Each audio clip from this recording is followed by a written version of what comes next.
Hijackers ने लोगों को मारना शुरू कर दिया। उन्होंने डिमांड रखी कि हमारे 36 बंदों को रिहा कर दिया जाए और साथ ही में $200 मिलियन की रकम उन्हें दी जाए। उस वक्त गवर्नमेंट मजबूर हो गई और 24 दिसंबर 1999 फ्लाइट काठमांडू से दिल्ली की तरफ टेक ऑफ करती है। इस फ्लाइट के अंदर 179 पैसेंजर और 11 क्रू मेंबर्स थे और इस फ्लाइट के कैप्टन देवी शरण एक काबल पायलट थे। फ्लाइट नॉर्मली जा रही थी, लेकिन कुछ बंदे अचानक उठे और गन्स निकाल कर कहने लगे the flight is hijacked. Hijackers ने पायलट को इंस्ट्रक्शंस दी कि वो पाकिस्तान के लाहौर की तरफ उड़ते रहें। जब पायलट ने लाहौर एयरपोर्ट से राब्ता किया तो उन्होंने स्ट्रिक्टली इस फ्लाइट को लैंड करने से मना कर दिया। दूसरी तरफ इंडिया एयर ट्रैफिक कंट्रोल्स को इसकी खबर अभी मिल रही थी। जैसे ही इन लोगों को खबर मिलती है तो ये लोग फौरन उस फ्लाइट से कांटेक्ट करते हैं। कैप्टन देवी शरण इन्हें बताते हैं कि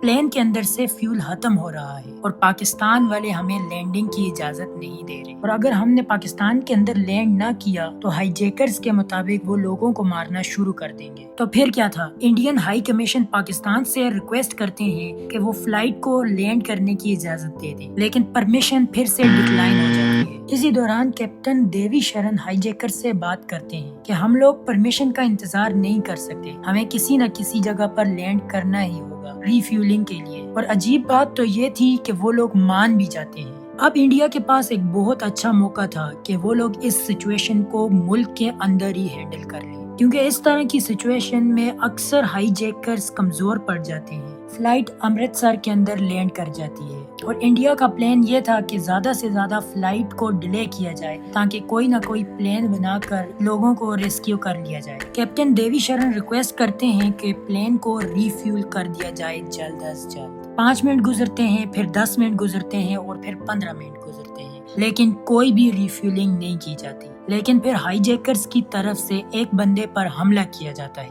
एक बार फिर कैप्टन देवी शरण रिक्वेस्ट करते हैं कि प्लेन को जल्द अज जल्द रिफ्यूल कर दिया जाए। इसी दौरान इंडिया की तरफ से एक प्लान बनाया जाता है कि हम लोग पंजाब पुलिस के कुछ अफसरों को टैंकर के अंदर छुपा कर ले जाएंगे और रिफ्यूलिंग के दौरान प्लेन के टायरों से हवा निकाल देंगे, जिसकी वजह से प्लेन टेक ऑफ नहीं कर सकेगा। प्लेन को शुरू किया जाता है, लेकिन पता नहीं क्या वजह थी, कम्युनिकेशन एरर था या कोई और एरर था। वो जो टैंकर का ड्राइवर था वो पहले गाड़ी बहुत तेज चला रहा था, लेकिन जैसे ही उसे इंस्ट्रक्शंस मिली कि गाड़ी को थोड़ा स्लो चलाओ तो वो एकदम अचानक स्टॉप हो गया। जैसे ही प्लेन से पायलट ने और हाईजैकर्स ने देखा कि अचानक रिफ्यूलिंग का ट्रक रुक गया है तो उन्हें शक हुआ कि यहाँ पर कुछ न कुछ तो गड़बड़ है। फिर हाईजैकर्स ने कुछ नहीं सोचा और ना ही किसी की कोई बात मानी और डायरेक्ट फ्लाइट को टेक ऑफ करने का ऑर्डर दे दिया। तो फिर कैप्टन को फिर से प्लेन टेक ऑफ करना पड़ा। ये वही वक्त था जब इंडिया के कमांडोज एयरपोर्ट पर पहुंचे थे।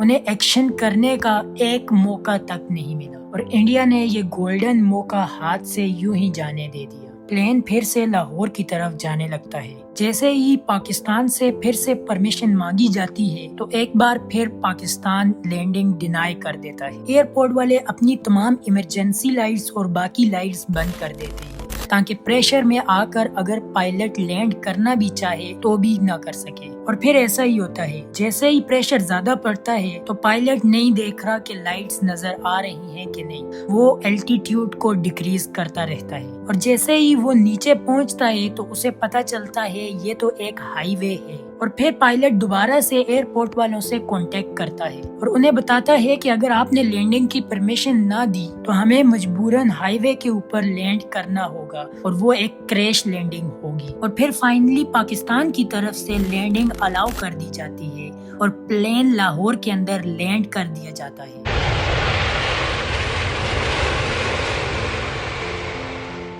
वहाँ पर प्लेन को रिफ्यूल किया जाता है और एयरपोर्ट्स की तमाम लाइट्स को फिर से बंद कर दिया जाता है और प्लेन को फौज की तरफ से घेर लिया जाता है ताकि टेक ऑफ दोबारा ना हो सके। इस वक्त जो सबसे जरूरी काम था वो इंडिया के हाई कमिश्नर को फौरन से फौरन नेगोशिएशन के लिए वहाँ पर लाया जाता, लेकिन इस काम के अंदर भी 3 घंटे का डिले आया, जिसकी वजह से प्लेन दोबारा से टेक ऑफ कर गया।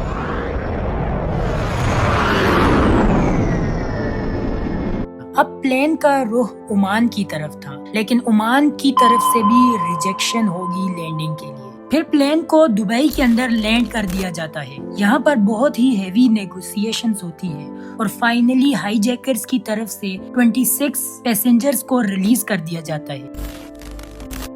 یہ جو بندے ریلیز ہوئے تھے ان کی طرف سے کافی امپورٹنٹ انفارمیشن ملتی ہے۔ ان کی طرف سے بتایا جاتا ہے کہ ہائی جیکرز کی تعداد 5 ہے اور ان کے لیڈر کا نام چیف ہے اور باقی 4 ڈاکٹر، شنکر، برگر، بولا۔ ظاہر سی بات ہے یہ ان کے اصلی نام نہیں ہے بلکہ فیک نام اس ہائی جیکنگ کے لیے رکھے ہوئے تھے۔ پیسنجر بتاتے ہیں کہ ان ہائی جیکرز کے اندر جو برگر نام کا بندہ تھا انہوں نے کافی سارے لوگوں کا دل جیت لیا تھا گانے سنا کر اور جوکس سنا کر۔ حیرانگی کی بات ہے کہ کچھ لوگ اس طرح کی باتیں کر رہے تھے اور کچھ بالکل اس کے اپوزٹ کہ ہمیں ڈھنگ سے کھانا بھی نہیں دیا جا رہا تھا وغیرہ وغیرہ۔ اب پلین پھر سے ٹیک آف کرتا ہے اور اب پلین جاتا ہے ڈائریکٹ افغانستان کی طرف۔ 26 دسمبر 1999 صبح کے 8 بجے یہ پلین افغانستان کے اندر لینڈ کرتا ہے۔ اب انڈیا اپنے ہائی کمیشن کے ایک آفیشل کو افغانستان کے اندر نیگوسیشن کے لیے بھیجتا ہے۔ اگلے 6 دنوں تک وہ سارے پیسنجر پلین کے اندر ہی ہوتے ہیں۔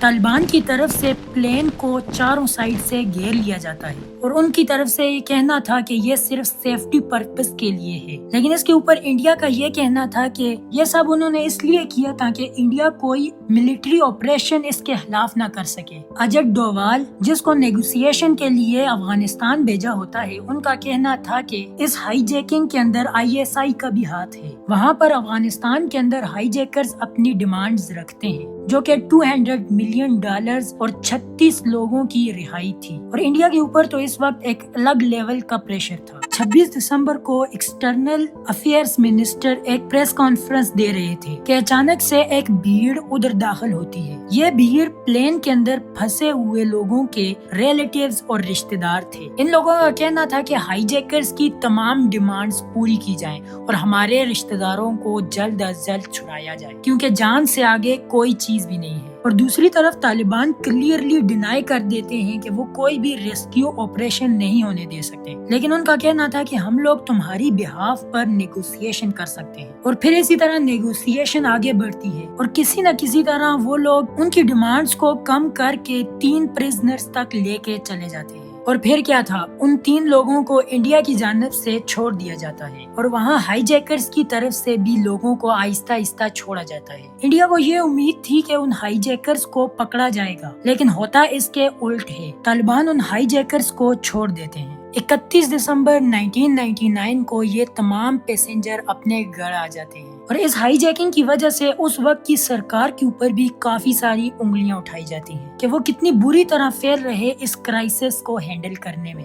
امید ہے تم لوگوں کو یہ والی ویڈیو پسند آئی ہوگی، تو ملتے ہیں کسی اور ویڈیو میں، تب تک کے لیے بائے بائے۔